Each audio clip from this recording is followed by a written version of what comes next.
Hello all, இன்றைக்கி நம்ம வீடியோவில் ப்ராப்ரியோசெப்டிவ் நியூரோமஸ்குலர் ஃபெசிலிட்டேஷன் அப்ரோச் பிஎன்எஃப் அப்படின்னு ஷார்ட்டாக சொல்லுவோம். ஸோ இந்த டாபிக் பற்றி ரொம்ப டீட்டெயிலாக பேச போகிறோம். ஓகே, நம்ம ஃபஸ்ட்டு இந்த டேர்ம்லேயே பார்க்கலாம். ப்ராப்ரியோசெப்டிவ் நியூரோமஸ்குலர் ஃபெசிலிட்டேஷன். ஸோ நியூரோமஸ்குலர் அப்படின்னு வருது அப்படின்னாலே மூவ்மெண்ட் சம்மந்தப்பட்டதாக இருக்குது அப்படின்னு அர்த்தம். ஓகேவா? ஸோ இதில் நம்ம ஃபஸ்ட்டு என்ன பண்ணுறோம் அப்படின்னா எவோக் மோட்டார் ரெஸ்பான்ஸ். எவோக் அப்படின்னா இன்டியூஸ் பண்ணுறது, ஓகேவா, தூண்டுறது அப்படின்னு வச்சுக்கலாம். ஓகேவா? ஸோ இந்த அப்ரோச் யூஸ் பண்ணுறது மூலமாக நம்ம மோட்டார் ரெஸ்பான்ஸை இன்டியூஸ் பண்ணலாம். அதே போல் நியூரோமஸ்குலர் கண்ட்ரோலையும் நியூரோமஸ்குலர் ஃபங்க்ஷனையும் இம்ப்ரூவ் பண்ணலாம். ஸோ இது ரெண்டையும் இம்ப்ரூவ் பண்ண முடியும். இந்த ரெண்டு விஷயத்துக்காக மட்டும்தான் நம்ம ப்ராப்ரியோசெப்டிவ் நியூரோமஸ்குலர் ஃபெசிலிட்டேஷன் அப்ரோச்சை யூஸ் பண்ணுறோம். ஸோ இது ரெண்டையும் நம்ம எப்படி கொண்டு வர முடியும் அப்படின்னா தெரப்பியூட்டிக் எக்ஸசைஸ் கொடுக்குறது மூலமாக கொண்டு வரலாம். ஓகேவா? ஸோ இந்த தெரப்பியூட்டிக் எக்ஸசைஸில் நம்ம நியூரோமஸ்குலர் ஃபெசிலிட்டேஷன் டெக்னிக்ஸ் எல்லாம் யூஸ் பண்ணணும். அதே போல் பேட்டர்ன், நம்ம எந்த மாதிரியான பேட்டர்ன், அதாவது ப்ராப்ரியோசெப்ஷன் எங்கே வந்து நல்லா கிடைக்கும், எப்படி எந்த மாதிரியான பேட்டர்னில் நம்ம மூவ் பண்ணணும், மூவ்மெண்ட் கொடுக்கணும், எக்ஸசைஸ் கொடுக்கணும் அப்படின்ற பேட்டர்னும், அதே போல் நியூரோமஸ்குலர் ஃபெசிலிட்டேஷன், இது ரெண்டையும் நம்ம தெரப்பியூட்டிக் எக்ஸசைஸில் யூஸ் பண்ணி இது ரெண்டையும் இம்ப்ரூவ் பண்ணுறோம். ஓகே, இப்போ இதோடைய ப்ரைமரி கோல் என்ன அப்படின்னு பார்ப்போம். ப்ரைமரி கோல் என்ன அப்படின்னா ஹையஸ்ட் லெவல் ஆஃப் ஃபங்க்ஷன். ஒரு பர்சனுடைய அவர் எந்த லெவலுக்கு அதாவது அவருடைய ஃபங்க்ஷன், அவருக்கு இருக்க எபிலிட்டிஸை வச்சு அதை ஹையஸ்ட் லெவலுக்கு கொண்டு வரணும். அதுதான் இதோடைய ப்ரைமரி கோல். ஸோ அதுக்காக தான் நம்ம இந்த ஃபெசிலிட்டேஷன், நியூரோமஸ்குலர் ஃபெசிலிட்டேஷன் அப்படின்னாலே அதை வந்து நல்லா டெவலப் பண்ணுறாங்க அப்படின்னு அர்த்தம். ஸோ நியூரோமஸ்குலர் டெவலப்மெண்ட் அப்படின்னு கூட சொல்லிக்கலாம். Neuromuscular facilitation. அதே போல் மூவ்மெண்ட்டு, நம்ம எந்த மாதிரியான போஸ்டரில் மூவ்மெண்ட் பண்ணால் நமக்கு எஃபிஷியண்ட்டாக இருக்குமோ அந்த மாதிரி போஸ்டர்லாம் மெயின்டைன் பண்ணுவாங்க. ஸோ அந்த போஸ்டரை மெயின்டைன் பண்ணுறப்ப நமக்கு ப்ராப்ரியோசெப்ஷன் நல்லாவே இருக்கும். அதனால தான் இது பிஎன்எஃப் அப்படின்னு வந்திருக்கு. ஓகே, அடுத்ததாக பிஎன்எஃப் இண்டிகேஷன்ஸ். இதை யாருக்கெல்லாம் நம்ம அப்ளை பண்ணலாம், எந்த மாதிரியான பர்சன்ஸ்க்கெலாம் கான்ட்ரா இண்டிகேஷன் அப்படின்னா அப்ளை பண்ணக்கூடாது, இண்டிகேஷன் அப்படின்னா அப்ளை பண்ணலாம்.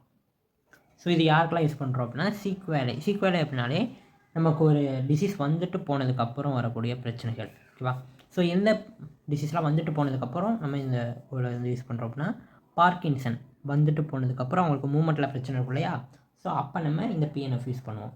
ஸ்ட்ரோக் வந்துட்டு போனதுக்கப்புறம் அவங்களுக்கு மூவ்மெண்ட்டில் பிரச்சனை இருக்கும். ஸோ அப்போ நியூரோமஸ்குலர் ஃபெசிலிட்டேஷன் பண்ணுவோம். அடுத்ததாக பிரெயின் இன்ஜுரி, ஹெட் இன்ஜுரி இதெல்லாம் சொல்கிறோம் இல்லையா? ஸோ அப்போயும் நமக்கு அதுக்கப்புறம் வரக்கூடிய விஷயத்தில் அவங்களுக்கு மூமெண்ட்ஸ் பிரச்சனை இருக்கும். அதே போல் போலியோ, மல்டிபிள் ஸ்க்ளீரோசிஸ். ஸோ இது எல்லாமே பார்த்தோம் அப்படின்னா நமக்கு மூமெண்ட்ஸை பாதிக்கக்கூடிய ஒரு விஷயங்களாக இருக்கும். ஸோ இது வந்துட்டு போனதுக்கப்புறம் இதோடைய கான்சிக்வன்ஸ் மாதிரி வரக்கூடிய கண்டிஷன்ஸ்லாம் நம்ம இந்த பிஎன்எஃப் யூஸ் பண்ணுவோம். இது மட்டும் இல்லாமல் வேறு ஏதாவது நியூரோமஸ்குலர் ப்ராப்ளம் இருக்குது. ஓகேவா? ஸோ கண்டிஷன்ஸ் எல்லாம் பார்த்தோன்னா மஸ்குலோஸ்கெலிட்டல் கண்டிஷன்ஸ் இருக்குது. அதில் பார்த்திங்கன்னா நியூரோமஸ்குலர் கண்ட்ரோலில் டிக்ரீஸ் இருக்குது. அப்படிங்கிறப்ப நம்ம இந்த நியூரோமஸ்குலர் கண்டிஷன்ஸுக்கும் இந்த பிஎன்எஃப் யூஸ் பண்ணிக்கலாம். ஓகே, ஸோ இவங்களுக்கெல்லாம் இதை நம்ம யூஸ் பண்ணுறோம். ஓகே, இதோடைய ஹால்மார்க்ஸ் அப்படின்னா நம்ம பிஎன்எஃப்பில் என்ன யூஸ் பண்ணுறோம் அப்படிங்கிறத பார்க்குறது. ஓகேவா? ஃபஸ்ட்டு பார்த்தோன்னா டயகனல் பேட்டர்ன். நமக்கு அப்பர் லிம்புக்கு ஒரு சில டயகனல் பேட்டர்ன்ஸ் இருக்குது, லோவர் லிம்புக்கு டயகனல் பேட்டர்ன்ஸ் இருக்குது. ஓகேவா? ஸோ கையை இப்படி நீட்டுவோம், இப்படி தூக்குவோம். ஸோ அதெல்லாம் பார்த்தோன்னா டயகனல் பேட்டர்ன்ஸ். ஸோ டயகனல் பேட்டர்ன்லாம் சிம்பிளாக யோசிச்சுக்கோங்க. இப்படி நம்ம கை எப்படி நீட்டுறது அது மாதிரி. ஓகேவா? ஓகே, அடுத்ததாக அப்ளிகேஷன் ஆஃப் சென்சரி கியூ. நமக்கு கியூ அப்படின்றது என்னென்னா நமக்கு பெர்செப்ஷனை க்ரியேட் பண்ணணும், அந்த மாதிரியான விஷயங்கள். இப்போ சென்சேஷனில் ஒரு சில பெர்செப்ஷனை க்ரியேட் பண்ணுற மாதிரியான இதெல்லாம் யூஸ் பண்ணலாம். ஓகேவா? ஸோ இதில் என்னென்ன சென்சஸ் நம்ம யூஸ் பண்ணுவோம்னா ப்ராப்ரியோசெப்ஷன், அதே போல் குட்டேனியஸ் சென்சேஷன், டாக்டைல் சென்சேஷன் இருக்குல்லையா, அது விஷுவல், ஆடிட்டரி, இதை தான் நம்ம மோஸ்ட்டாக யூஸ் பண்ணுவோம். இதெல்லாம் யூஸ் பண்ணி நம்ம என்ன பண்ண போகிறோம், மோட்டார் ரெஸ்பான்ஸை எலிசிட் பண்ண போகிறோம். ஓகேவா? ஸோ இதுதான் நமக்கு பிஎன்எஃப்ல நடக்கக்கூடிய விஷயங்கள். டயகனல் பேட்டர்னையும் சென்சரி கியூவையும் யூஸ் பண்ணி நம்ம மோட்டார் ரெஸ்பான்ஸை எலிசிட் பண்ண போகிறோம். ஓகே, பிஎன்எஃப் ப்ரொசீஜர் பார்த்தோன்னா 10 இருக்குது. ஓகேவா? PNF procedures. ஸோ பார்த்தியும் நம்ம ஒவ்வொன்றா டீட்டெயிலாக பேசலாம். ஸோ இது எல்லாத்துலேயுமே நம்ம பார்த்தோன்னா நியூரோமஸ்குலர், ஓகேவா, நர்வை தான் நம்ம ஃபெசிலிட்டேட் பண்ண போகிறோம். ஓகேவா? நர்வ் வந்து நமக்கு இந்த பாடி பார்ட்டில் தான் இருக்குது, இங்கே இல்லை அப்படின்னு எந்த ஒரு பாடி பார்ட்டையும் சொல்ல முடியாது. நமக்கு நர்வ் வந்து எல்லா இடத்துலையுமே இருக்கும். ஓகேவா? ஓகே, இதில் ஃபஸ்ட்டு ப்ரொசீஜர் என்னென்னா மேனுவல் கான்டாக்ட். ஓகேவா? இப்போ தெரபிஸ்டோடைய ஹேண்டு நமக்கு அந்த பேஷண்ட் வந்து எங்கே வைக்கிறாங்க, எப்படி வைக்கிறாங்க அப்படிங்கிறத வச்சு அவங்களுக்கு நியூரோமஸ்குலர் ஃபெசிலிட்டேஷன் நடக்கும். அடுத்ததாக மேக்ஸிமல் ரெசிஸ்டன்ஸ் டெக்னிக். ஸோ அதிகப்படியான வெயிட்டு, ஓகேவா, மேக்ஸிமம் ரெசிஸ்டன்ஸ், மோர் வெயிட்டை அந்த பேஷண்ட் வந்து எப்போ பெயின் ஃப்ரீயாக தூக்குறாங்க, ஸ்மூத் அண்ட் பெயின் ஃப்ரீயாக எவ்வளோ வெயிட் தூக்குறாங்க.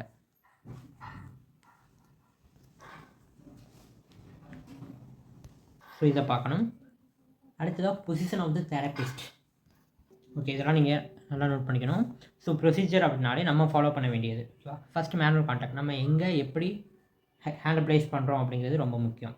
அடுத்ததாக பார்த்தோன்னா அவங்களுக்கு மேக்ஸிமல் ரெசிஸ்டன்ஸ் வந்து அவங்களுக்கு பெயின் ஃப்ரீயாக இருக்கும் போது தான் கொடுக்கணும். அதே போல் அவங்களுக்கு ஸ்மூத்தாக மூவ்மெண்ட் பண்ண முடிஞ்சால் மட்டும்தான் அந்த மேக்ஸிமல் ரெசிஸ்டன்ஸ் கொடுக்கணும். ஸோ அவங்களுக்கு எது வந்து பெயின் ஃப்ரீயாக இருக்கோ அதுதான் அவங்களுக்கு மேக்ஸிமல் ரெசிஸ்டன்ஸ். ஓகே, அடுத்ததாக பொசிஷன் ஆஃப் த தெரபிஸ்ட். நம்ம எங்கே உட்காரணும் அப்படின்னா அவங்களுக்கு லிம்பு மூவ் ஆகும் இல்லையா, ஸோ எந்த லிம்பு மூவ் ஆகுதோ அதை வந்து நம்ம கரெக்டாக ஃபேஸ் பண்ணி வர மாதிரி இருக்கணும். ஓகேவா, பொசிஷன் ஆஃப் த தெரபிஸ்ட் அப்படி தான் இருக்கணும். அடுத்ததாக stretch stimulus. Okay, stretch stimulus அப்படிங்கிறது என்னென்னா, நம்ம பேஷண்ட் பார்த்தோன்னா அவங்களுடைய மசில்ஸ் எல்லாம் கான்ட்ராக்ட் ஆக போகுது. அதனால ஃபஸ்ட்டு அவங்களுடைய பொசிஷன் ஸ்ட்ரெச்சிங், அதாவது லென்த்தனிங் பொசிஷனில் இருக்கணும். மசில்ஸ் எல்லாமே லென்த்தனிங்கில் இருந்து தான் கான்ட்ராக்ட் ஆக முடியும். நமக்கு ஃப்ராங்க் ஸ்டார்டிங்கில் இருக்கு இல்லையா, ஸோ மசில் எப்போ ஃபுல் கான்ட்ராக்ஷன் அச்சீவ் பண்ணும், எப்போ அது ஃபுல் லென்த்தனிங்கில் இருக்கோ அப்போ தான் அது ஃபுல் கான்ட்ராக்ஷன் அச்சீவ் பண்ணும். ஸோ அதுக்காக தான் நம்ம ஸ்ட்ரெச் ஸ்டிமுலஸ் கொடுக்குறோம். அவங்களுடைய மசில்ஸ் எல்லாத்தையும் பார்த்தீங்கன்னா லென்த் அண்ட் பொசிஷனில் ப்ளேஸ் பண்ணிவிட்டு அதுக்கப்புறம் அவங்களுக்கு மசிலை கான்ட்ராக்ட் பண்ண வைக்கிறோம். இதுலேயே ஸ்ட்ரெச் ரெஃப்ளெக்ஸ் இருக்குது. ஸோ ஸ்ட்ரெச் ரெஃப்ளெக்ஸில் பார்த்தோன்னா ரேப்பிட் ஸ்ட்ரெச், ஃபாஸ்ட்டாக ஒரு மூவ்மெண்ட் பண்ணணும். ஸோ அது என்ன பண்ணும் அப்படின்னா அந்த இடத்துல இருக்கக்கூடிய டென்ஷனை வந்து கொஞ்சம் சேஞ்ச் பண்ணிவிடும். ஓகேவா, ஸோ ஸ்ட்ரெச் ரெஃப்ளெக்ஸ் அப்படிங்கிறது ரேப்பிடான ஒரு மூவ்மெண்ட் கொடுக்குறோம்.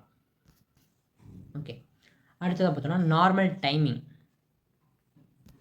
ஸோ டைமிங்கில் பார்த்தோம்னா ஃபஸ்ட்டு டிஸ்டல் பார்ட்டை நம்ம மூவ் பண்ணிவிட்டு ஸோ கொஞ்சம் டைம் எடுத்து தான் நம்ம ப்ராக்சிமல் பார்ட்ஸ்லாம் மூவ் பண்ண வைக்கணும். ஸோ அப்போ தான் நமக்கு நியூரோமஸ்குலர் ஜங்ஷன்லாம் ஃபெசிலிட்டேட் ஆகும். அடுத்ததாக ட்ராக்ஷன் அப்படின்னு சொல்லுவோம்.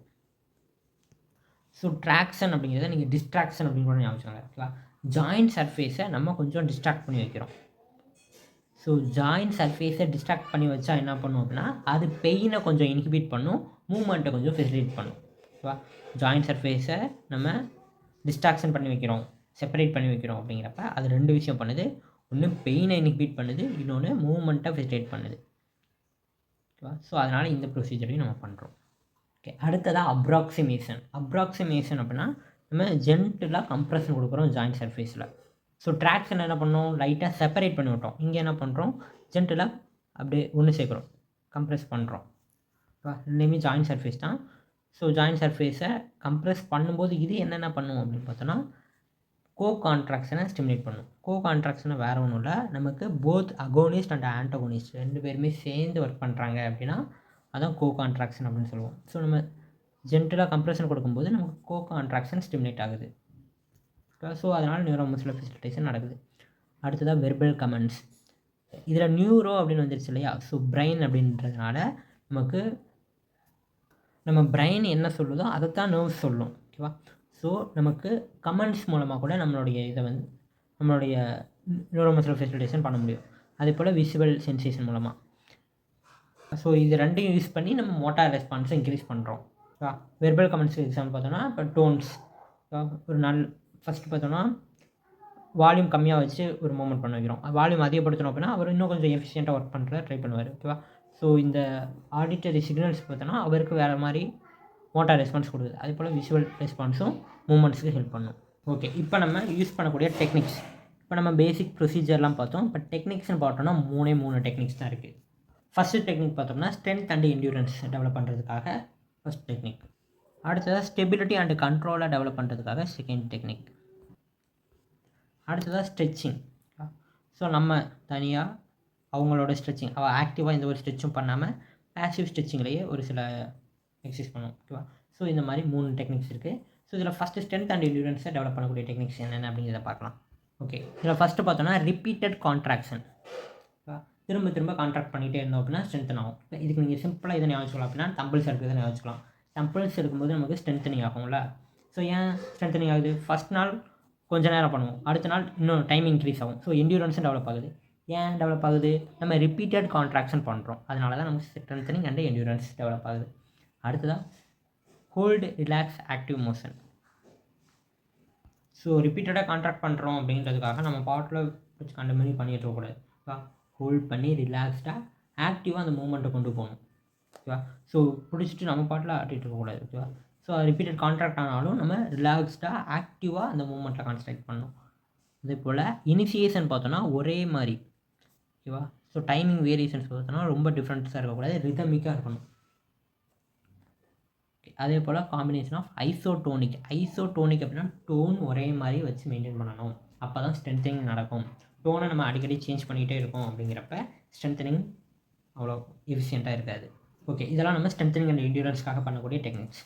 இப்போ நம்ம ஸ்டெபிலிட்டி அண்ட் கண்ட்ரோல், இதுக்காக நம்ம என்னெல்லாம் பண்ணுறோம் அப்படிங்கிறத பார்ப்போம்.